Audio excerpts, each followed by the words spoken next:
Hello everyone, hope you all are fine and everything's are going well. तो अपनी last video में हमने amino acids के बारे में डिस्कस किया था एंड इस वीडियो में हम डिस्कस करेंगे लिपिड्स के बारे में. ओके, लिपिड्स जो हैं ये, अगर हम लिपिड्स की बात करें कि लिपिड्स एक्चुअली होते क्या हैं, तो लिपिड्स जो हैं ये मैक्रोमोलिक्यूल्स होते हैं. Lipids are what? They are macromolecules. लेकिन ये स्ट्रिक्टली मैक्रोमोलिक्यूल्स नहीं होते हैं. आप इनको ऐसा नहीं कह सकते हैं कि लिपिड्स जो है वो बिल्कुल मैक्रोमोलिक्यूल ही है. ओके, वाई हम ऐसा क्यों नहीं कहते हैं? क्योंकि जब हम ग्राइंड करते हैं किसी टिश्यू को, आपको मैंने पढ़ाया था कि लेट्स से हमने क्या किया, लिवर टिश्यू लिया, ठीक है, उसमें हमने ट्राईक्लोरो एसिटिक एसिड डाला, ठीक है, ट्राईक्लोरो एसिटिक एसिड, ठीक है, हमने ट्राईक्लोरो एसिटिक एसिड डाला और उसके बाद जब हमने इसको मॉर्टर एंड पेस्टल में ग्राइंड किया, तो ग्राइंड करने के बाद फिर जब हमने इनको क्या किया, जब हमने इनको छाना, फिल्टर किया, तो हमें दो चीज़ें मिलती हैं. एक जो फ्रैक्शन मिलता है उसको हम बोलते हैं एसिड सॉल्युबल फ्रैक्शन. एक यहाँ नीचे की तरफ फ्रैक्शन मिलता है जिसको हम क्या बोलते हैं, एसिड सॉल्युबल पूल. ओके, और दूसरी चीज़ जो है हमें मिलती है यहाँ अपने उसके ऊपर, फनल के ऊपर, जिसको हम बोलते हैं एसिड इनसॉल्युबल पूल. जब हमने बायोमोलिक्यूल्स में मैक्रोमोलिक्यूल और माइक्रोमोलिक्यूल का डिफरेंस पढ़ा था, तब मैंने आपको बताया था कि जो माइक्रोमोलिक्यूल्स होते हैं वो एसिड सॉल्युबल फ्रैक्शन में देखने को मिलते हैं, माइक्रोमोलिक्यूल्स. ओके, और जो मैक्रोमोलिक्यूल्स होते हैं वो एसिड इनसॉल्युबल फ्रैक्शन में देखने को मिलते हैं. इसकी बात हमने की थी. ओके, अगर आपने ये वाली वीडियो ना देखी हो तो मैं लिंक कर दूंगी, जो भी इससे रिलेटेड वीडियो है ऑन द आई बटन, आप प्लीज़ उसको देख लीजिएगा. ओके, तो व्हाट आई सेड कि जब हम किसी टिश्यू को ग्राइंड करेंगे, ठीक है, मैंने पहली बात क्या बोली कि लिपिड्स जो हैं वो मैक्रोमोलिक्यूल्स तो हैं but they are not strictly macromolecule. Strictly macromolecule हम इनको नहीं कहते हैं. क्यों? क्योंकि जब हम किसी सेल को ग्राइंड करेंगे, ओके, इसी तरीके से ट्राईक्लोरो एसिटिक एसिड डाल के, और उसके बाद उसको जब हम फिल्टर करेंगे, तो हमें जो, जब भी आप सेल को ग्राइंड करेंगे तो सेल का जो सेल मेम्ब्रेन होगा, अब अगर आपको पता हो तो लिपिड जो है वो क्या बनाता है, लिपिड जो है वो हमारे सेल मेम्ब्रेन का बहुत ही बड़ा कॉन्स्टिट्यूएंट है. ठीक है, हमारा जो सेल मेम्ब्रेन होता है वो फॉस्फोलिपिड का बाइलेयर होता है. आपने कभी ना कभी ज़रूर पढ़ा होगा. ओके, तो चूंकि सेल मेम्ब्रेन फॉस्फोलिपिड का बाइलेयर है, तो जब भी आप किसी टिश्यू को ग्राइंड करेंगे तो उसका सेल मेम्ब्रेन क्या होगा, ब्रोक डाउन हो जाएगा. ओके, तो उसका सेल मेम्ब्रेन जो है वो ब्रोक डाउन हो जाता है पीसेज में, और पीसेज में ब्रेक डाउन होके, लेट्स से ये हमारा सेल है, तो इसके मेम्ब्रेन ने क्या किया, इस तरीके से ये पीसेज में ब्रेक डाउन हो गए. ठीक है, लेकिन पीसेज में ब्रेक डाउन होने के बाद इसके पीसेज ऐसे ही नहीं रहते हैं. वो क्या करते हैं, वो अपने आप को इस तरीके से वेसिकल्स के फॉर्म में कन्वर्ट कर लेते हैं. ओके, फाइन, इस अपने आप को इस तरीके से वेसिकल के फॉर्म में कन्वर्ट कर लेते हैं. क्यों? क्योंकि ये वाटर सॉल्युबल नहीं होते हैं. वाटर सॉल्युबल नहीं है तो आपने जिस भी सोल्यूशन में डालेंगे तो उसके साथ सॉल्युबलाइज नहीं होंगे, बल्कि क्या करेंगे, इस तरीके से वेसिकल लाइक स्ट्रक्चर्स बना लेंगे. ओके, उसके बाद जब हम इनको क्या करेंगे, जब हम इनको छानेंगे, ठीक है, जब हम उनको फिल्टर करेंगे, तो हमें ये जो वेसिकल्स हैं वो कहाँ देखने को मिलेंगे, this vesicles get separated along with the acid insoluble pool में देखने को मिलेंगे. समझ आ रही है बात? ऊपर इसी वाले रीजन में हमारे फनल के अंदर ही, जो हमने चीज क्लोथ लगा के इनको फिल्टर किया है, उसके अंदर ही आपको देखने को मिलेंगे. इसीलिए आप इनको मैक्रोमोलिक्यूल बोलते हैं. अदरवाइज अगर आप साइज की बात करें या मॉलिक्यूलर वेट की बात करें, तो जो मैक्रोमोलिक्यूल्स होते हैं, हमने पढ़ा था, उसका वेट 10,000 डाल्टन से ज़्यादा होता है. लेकिन अगर आप लिपिड के मॉलिक्यूलर वेट्स निकालेंगे तो उनका मॉलिक्यूलर वेट इससे काफ़ी कम आएगा. तो उनका मॉलिक्यूलर वेट काफ़ी कम है, लेकिन ये वेसिकल के फॉर्म में कन्वर्ट होके एसिड इनसॉल्युबल फ्रैक्शन में ही रह जाते हैं. इसीलिए हम इनको मैक्रोमोलिक्यूल कहते हैं. लेकिन हम स्ट्रिक्टली मैक्रोमोलिक्यूल भी नहीं कह सकते हैं क्योंकि इनका मॉलिक्यूलर वेट 10,000 डाल्टन से काफ़ी कम होता है। ओके, आई थिंक आपको ये बात समझ आ गई होगी। यहाँ देखिए लिपिड बाइलेयर स्ट्रक्चर बनाया है हमारे प्लाज्मा मेम्ब्रेन का। ये फ्लूइड मोज़ेक मॉडल का स्ट्रक्चर बनाया गया है, प्लाज्मा मेम्ब्रेन का फ्लूइड मोज़ेक मॉडल, जो कि सिंगल और निकोलसन ने दिया था। सिर्फ ये चीज़ आपको दिखाने के लिए कि लिपिड जो है it is a bigger constituent of cell membrane. Okay, I think आपको ये बात समझ आ गई होगी कि लिपिड मैक्रोमोलिक्यूल तो है, लेकिन हम उसको स्ट्रिक्टली मैक्रोमोलिक्यूल की कैटेगरी में क्यों नहीं रखते हैं। मैक्रोमोलिक्यूल इसलिए बोलते हैं क्योंकि ये हमें एसिड इनसॉल्युबल फ्रैक्शन में देखने को मिलता है, और स्ट्रिक्टली मैक्रोमोलिक्यूल इसलिए नहीं बोलते हैं क्योंकि इसका मॉलिक्यूलर वेट 10,000 डाल्टन से कम होता है। ओके, चलिए moving on to the next slide. Next अगर मैं बात करूं तो हमारे जो लिपिड्स हैं, क्योंकि because of their association with membrane separated in the macromolecular fraction, क्योंकि लिपिड जो है हमारे सेल मेम्ब्रेन के साथ बहुत ही स्ट्रांगली एसोसिएट होता है, या आप कहिए कि हमारा जो सेल मेम्ब्रेन है वो लिपिड का ही बना होता है, इसीलिए ये मैक्रोमोलिकुलर फ्रैक्शन में देखने को मिलते हैं। अदरवाइज अगर ये फ्रैगमेंट्स के फॉर्म में हो तो ये आपको लिपिड एसिड सॉल्युबल पूल में भी देखने को मिल सकते हैं। तो this is the only reason कि हम इनको स्ट्रिक्टली मैक्रोमोलिक्यूल नहीं बोलते हैं। ओके, अब देखते हैं कि लिपिड जो है वो किस चीज़ का बना होता है। अगर हम बात करें तो लिपिड्स जो हैं वो जनरली वाटर इनसॉल्युबल होते हैं, और लिपिड बने होते हैं फैटी एसिड और ग्लिसरॉल के। ठीक है, किसके किसके बने होते हैं? Lipids are made up of fatty acids and glycerol. जब फैटी एसिड और ग्लिसरॉल कंबाइंड होता है तो वो क्या बनाता है? वो बनाता है हमारा लिपिड मॉलिक्यूल। ओके, ये मोनोग्लिसराइड, डाइग्लिसराइड और ट्राइग्लिसराइड के बारे में अभी हम डिस्कशन करेंगे कि ये सारी चीज़ें क्या हैं। चलिए आगे देखते हैं। अब इसमें ये जो फैटी एसिड और ग्लिसरॉल है, let us talk about this कि लिपिड के जो कॉन्स्टिट्यूएंट हैं वो आखिर क्या हैं। अगर हम बात करें फैटी एसिड की, if you talk about the fatty acids, तो फैटी एसिड जो होते हैं वो क्या होते हैं? फैटी एसिड में आपको एक कार्बोक्सिल ग्रुप देखने को मिलेगा जो कि अटैच होता है आर ग्रुप के साथ। देखिए, this is the COOH group, carboxyl group. Okay, और ये आपके इस आर चेन के साथ जुड़ा हुआ है।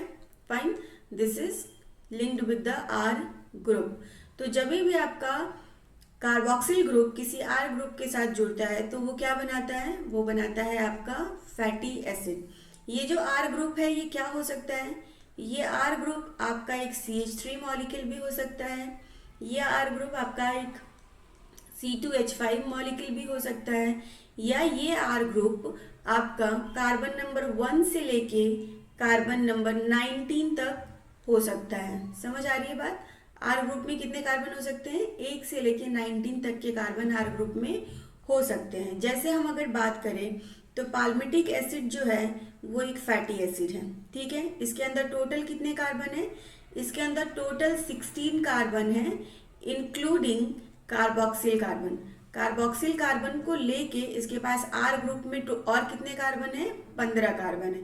कार्बोक्सिल कार्बन का 1 कार्बन और आर ग्रुप का 15 कार्बन, तो टोटल पाल्मिटिक एसिड में कितने कार्बन है? 16 कार्बन है।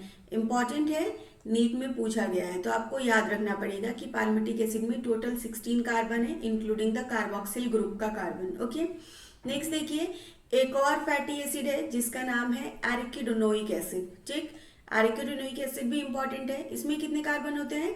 टोटल 20 कार्बन होते हैं, इंक्लूडिंग कार्बोक्सिल ग्रुप का कार्बन को आप इंक्लूड करेंगे तो टोटल 20 कार्बन होते हैं। अदरवाइज कितने होते हैं? अगर कार्बोक्सिल ग्रुप के कार्बन को नहीं इंक्लूड करेंगे तो 19 कार्बन होंगे। ओके, इसके बाद हमारे पास एक और फैटी एसिड है जिसका नाम है मिरिस्टिक एसिड। मिरिस्टिक एसिड में देखिए कितने कार्बन है? 1 2 3 4 5 6 7 8 9 10 11 12 एंड 13। मिरिस्टिक एसिड में टोटल 3 कार्बन है, C13, 13 कार्बन है, इंक्लूडिंग आपका कार्बोक्सिल ग्रुप का कार्बन। टोटल कितना कार्बन है? 13 कार्बन है। तो कौन से फैटी एसिड में कितना कार्बन है ये इंपॉर्टेंट है, और आपको ये याद रखना पड़ेगा क्योंकि नीट में ये पूछा जाता है, पूछा जा चुका है। मैं आपको PYQs कराऊंगी तो आपको आइडिया लग जाएगा इसका, ठीक है ना। ओके, चलिए मूव करते हैं to the next slide. Fatty acid जो हैं उनके अलग अलग ग्रुप तो हो, मतलब अलग अलग तरीके के फैटी एसिड्स तो होते ही हैं डिपेंडिंग अपॉन कि उसमें कितने कार्बन नंबर हैं। लेकिन फैटी एसिड के दो ग्रुप होते हैं। कौन सा? पहला है सैचुरेटेड फैटी एसिड और दूसरा है unsaturated fatty acid. Saturated fatty acid किसको बोलते हैं? ऐसे फैटी एसिड जिसमें कोई भी डबल बॉन्ड ना हो, उनको हम क्या बोलेंगे? उनको हम बोलेंगे सैचुरेटेड फैटी एसिड। जैसे देखिए इधर आपका एग्जाम्पल है, ये तो आपका COH ग्रुप है, वो तो प्रेजेंट होगा ही फैटी एसिड में। लेकिन अगर आप R चेन देखें ये पूरा का पूरा, तो इस पूरे R चेन में आपको कोई भी डबल बॉन्ड देखने को नहीं मिल रहा है। तो इस तरीके के फैटी एसिड जिसके R चेन में कोई भी आपको डबल बॉन्ड देखने को नहीं मिलता है, इसको हम बोलते हैं सैचुरेटेड फैटी एसिड, ठीक है। बात करते हैं अनसैचुरेटेड फैटी एसिड की। तो ऐसे फैटी एसिड जिसके R ग्रुप में आपको एक या एक से ज्यादा कार्बन कार्बन डबल बॉन्ड देखने को मिलते हैं, उनको हम बोलते हैं अनसैचुरेटेड फैटी एसिड, ठीक है। जैसे देखिए ये आपका COH ग्रुप है, ओके, और यहाँ आपके R चेन में आपको क्या देखने को मिल रहा है? यहाँ कार्बन कार्बन डबल बॉन्ड देखने को मिल रहा है। तो ये कैसा फैटी एसिड हो गया? ये हो गया आपका अनसैचुरेटेड फैटी, ये हो गया आपका अनसैचुरेटेड फैटी एसिड, ठीक है। This is unsaturated fatty acid, fine, okay. I think आपको समझ आ रहा होगा कि फैटी एसिड क्या है, बना हुआ है वो फैटी एसिड क्या है, उसके कौन कौन से टाइप्स हमने पढ़े, और सैचुरेटेड और अनसैचुरेटेड फैटी एसिड्स क्या होते हैं, ओके। चलिए moving on to the next. अब हमें पता है कि हमारा जो लिपिड है वो किसका बना होता है? लिपिड बना होता है फैटी एसिड का प्लस ग्लिसरॉल का। तो हमने फैटी एसिड भी पढ़ लिया, उसकी ग्रुपिंग भी पढ़ ली, डिफरेंट डिफरेंट फैटी एसिड्स में कितने कार्बन होते हैं ये भी देख लिया। Now let us discuss about the glycerol कि ग्लिसरॉल क्या है। ग्लिसरॉल जो है ये होता है try hydroxy propane. Glycerol is what? Glycerol is try hydroxy propane. Try hydroxy नाम से ही पता चल रहा है, इसमें 3 OH ग्रुप होंगे, और अगर प्रोपेन की बात है तो इसका जो कार्बन चेन होगा उसमें कितने कार्बन होंगे? 3 कार्बन होंगे, ठीक है। इतनी बातें आपको समझ आ रही है यहाँ से।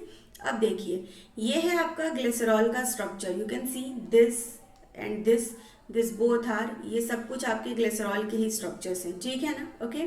CH2OH, CHOH, CH2OH, तो ये 3 आपके हाइड्रोक्सी ग्रुप हो गए, OH ग्रुप, ठीक है।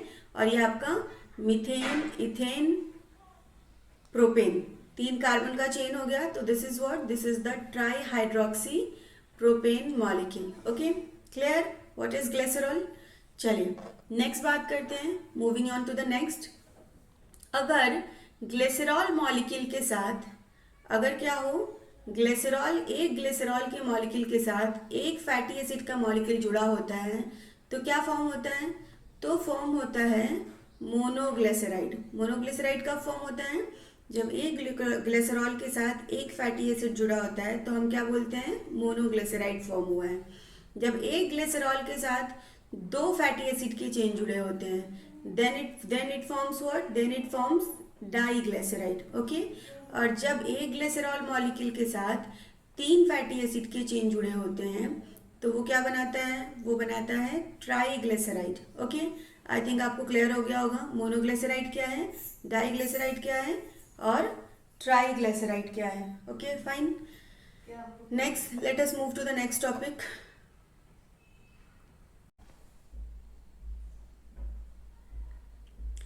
Okay now let us discuss about the phospholipid. Phospholipid काफ़ी इंपॉर्टेंट है, नीट में इसके ऊपर बहुत बारी क्वेश्चन आए हैं, तो आप प्लीज़ इसका ध्यान रखेंगे और इसको याद भी रखेंगे। फॉस्फोलिपिड क्या होता है?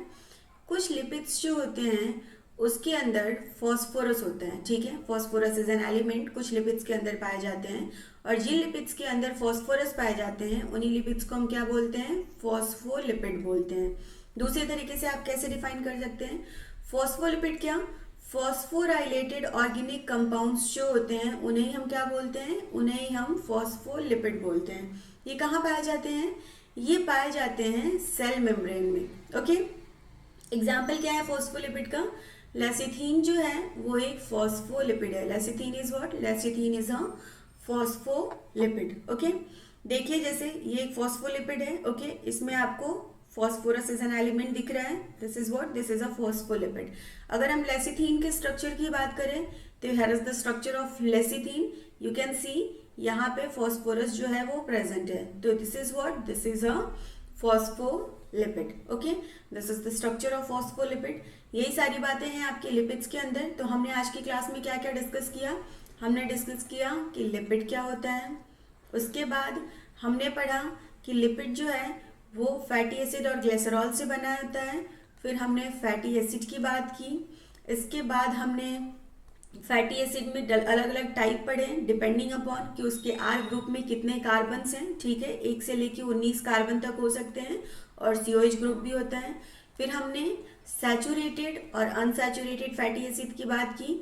इसके बाद हमने ग्लिसरॉल की बात की। ग्लिसरॉल ट्राईहाइड्रोक्सी प्रोपेन होता है। ठीक है, इसके बाद हमने मोनोग्लिसराइड, डाइग्लिसराइड और ट्राइग्लिसराइड के बारे में पढ़ा। And lastly we had discuss about the phospholipid. Okay, I think आपको ये सारी बातें समझ आ गई होंगी। सब कुछ इंपॉर्टेंट है नीट के पॉइंट ऑफ व्यू से भी और आपके क्लास 11th के हिसाब से भी। इसके अलावा हमने एक और चीज डिस्कस की थी कि ये जो लिपिड है ये स्ट्रिक्टली मैक्रोमोलिक्यूल नहीं है।